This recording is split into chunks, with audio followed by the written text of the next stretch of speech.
ሰላም ውድ ቤተሰቦቼ እንዴት ናችሁ? ደህና ናችሁ? እግዚአብሔር ይመስገን። እንኳን ደስ አላችሁ ሁላችሁም። እኔ ደስ ብሎኛል። ጀግኖቻችን ከዛ ሁሉ ጭንቀት፣ ከዛ ሁሉ መከራ፣ ከዛ ሁሉ መደብደብ፣ ብቻ ከዛ ሁሉ የጀግኖቻችን ቤተሰቦች ታውቃላችሁ እና ከዛ ሁሉ ፈተና ዛሬ አሰማችሁን እናመሰግናለን። እንኳን ደስ አላችሁ፣ እንኳን አረፋችሁ፣ እንኳንስ ዓመት ባለን በደስታ ዋላችሁ ለማለት ወዳለሁኝ። ውድ ቤተሰቦቼ እንግዲህ ታውቃላችሁ 2 ቀን ስንጨነቅ ነበረ። እኔ እንደውም እውነቴን ነው የምላችሁ ዘልዬ የተመታ ነበር የመሰለኝ። ምክንያቱም ልዑል ዘሌ ዘሌ ዘላለም ዘላለም ሲል ስለሰማው ስለነበረ በጣም ሳስብ የነበረው አፌ ፈሪሳ እንዳልል ብዬ ነው እንጂ በቃ ዝም ብዬ ወይኔ በቃ ዘልዬ ነው በቃ እያልኩኝ ዘልዬን ነበር ሳስብ የነበረው እና እግዚአብሔር ይመስገን ለሱ ያርገው ብዬ ነበረ በባለፈው ቪዲዮ። እንኳን ለሱ አደረገው፣ ደስ ብሎኛል። እንኳን ደስ አላችሁ። በጣም ነው ደስ ያለኝ። እውነቴን ነው የምላችሁ። አይደለም ዛሬ እኔ ይሄ ሰውዬ በቃ ሞቶ አፈር እስከሚለብስ ድረስ ማንም ሰላም ያገኛል ብዬ አልልም ይሄን ቪዲዮ ያየ ሰው። ምክንያቱም ነገ ሊወጣ ይችላል።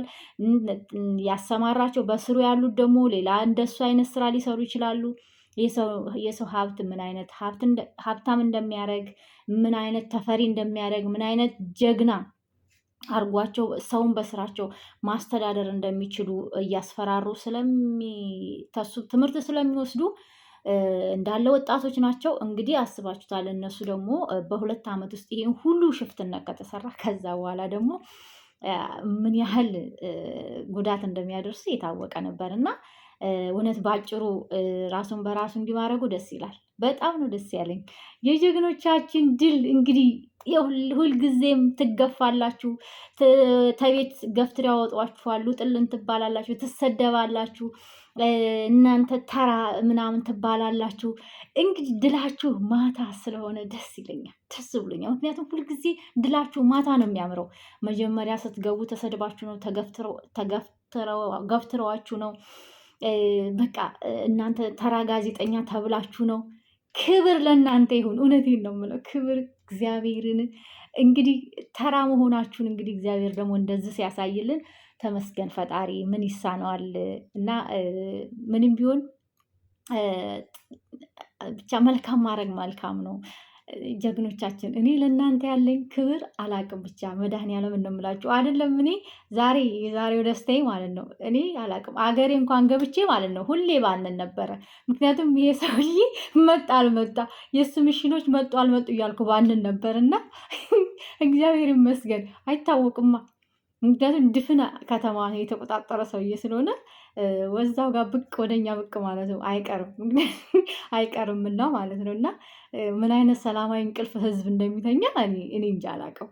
እውነቴን ነው የምላችሁ፣ በጣም ሰላማዊ እንቅልፍ ነው ህዝብ የሚተኛው እና እኔ አላውቅም። እና እንደሱ አይነቱን ደግሞ ሽፍታዎች ደግሞ ያው እንደሚፈሩ ዛሬ ያው ሰላማዊ እንቅልፍ እንደሚተኙ እርግጠኛ ነኝ። ጀግኖቻችን ፋሲካን እንኳን ደስ ብሏችሁ አላችሁ። እኔም ደስ ብሎኛል። እውነቴን ነው የምላችሁ። እኔ ዓመት ባልን ውዬም አላውቅም፣ ግን በቃ እንደ ቤተሰብ ጋር እንደዋልኩ ያህል ነው ደስ ያለኝ እና በጣም ደስ ብሎኛል። ጀግኖቻችን ኑሩልን። እግዚአብሔር አምላክ ጥበቡን አብዝቶ ይስጣችሁ።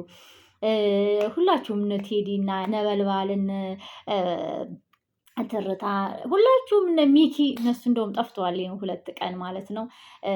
ሁላችሁም እንደገና ደግሞ የጠፋው እንትን አለ አዲስ ራዳር ጠፍተዋል። እሱ ልጅ በጣም ጠፍተዋል። እሱንም እንግዲህ እግዚአብሔር አምላክ እንግዲህ አለሁ እንዲለን ያድርግልን እላችኋለሁ። ጀግኖቻችን ሁላችሁም ማለት ነው። በጣም ደስ ብሎኛል። በተረፈ በሌላ ቪዲዮ ውስጥ የምንገናኝ ደህና ሁኑልኝ። በስደት ምንም አይንካችሁ። ደስታችሁ ደስታዬ ነው። አላቅም በጣም ተጨንቀን ነበረ። ፋሲካን ደስ ብሎን እንድንውል ስላደረጋችሁን ጀግኖቻችን በጣም ነው ደስ ያለኝ። አላቅም ብቻ መድኃኒዓለም ነው የምላችሁ። እድሜ ጤና ይስጣችሁ። እንደዚህ ብዝት ታርገው በሄዳችሁበት መድኃኔዓለም ይከተላችሁ። እግዚአብሔር ከእናንተ ጋር ይሁን። ለእናንተ የሚሰነዝሩት ዱላ፣ ለእናንተ የሚያስቡት እሳት ተመልሶ እነሱን እንደዚህ ይለብልባቸው፣ ተመልሶ እነሱን ይምታቸው። እውነቴን ነው የምልህ። እናንተ የንጹህነታችሁ የሀቃችሁ ነገር ነው እንጂ ቢያንስ በዛን ሰዓት 2-3 ሰው ይገድል ነበረ ብታስቡት ማለት ነው። እና እንኳንስ ፈጣሪ አምላክ ከእናንተ ጋር ሆኖ የራሱ በእጁ ያዘው ሸይጣን ወደ ራሱ እንኳን ተመለሰ እና ደስታችንን አበሰራችሁ እንላለሁኝ። በተረፈ ደህና ሁኑልኝ። በስደት ምንም አይንካችሁ። ሁላችሁም ደግሞ በስደት ያላችሁ እንኳን አደረሳችሁ ለፋሲካ በዓል።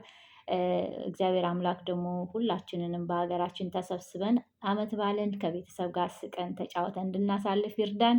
ዛሬ ደስ ብሎኛል። እግዚአብሔርን ነው የምላችሁ። ምንም የሆነ እንጃ ይሁኝ ከሰሞኑ ራሱ እንዴት እንዳመረብኝ በጣም ደስ ብሎኛል። በጣም በቃ ቪዲዮን ካየው በኋላ ተውኝ፣ እኔ አይደለሁም በቃ ማዳሜ መቼ ወጥታልኝ እያልኩ ነበርና አሁን ስለወጣችልኝ ነው ድምፄም ራሱ ጮክ ብዬ የማወራው። በተረፈ ደህና ሁኑልኝ። ድል ለጀግኖቻችን፣ ጀግንነት ጥበብ ለጀግኖቻችን። ሁልጊዜ እግዚአብሔር ከእናንተ ጋር ይሆን እላለሁ። በተረፈ በሌላ ቪዲዮ እስከምንገናኝ ደህና ሁኑልኝ። ቻው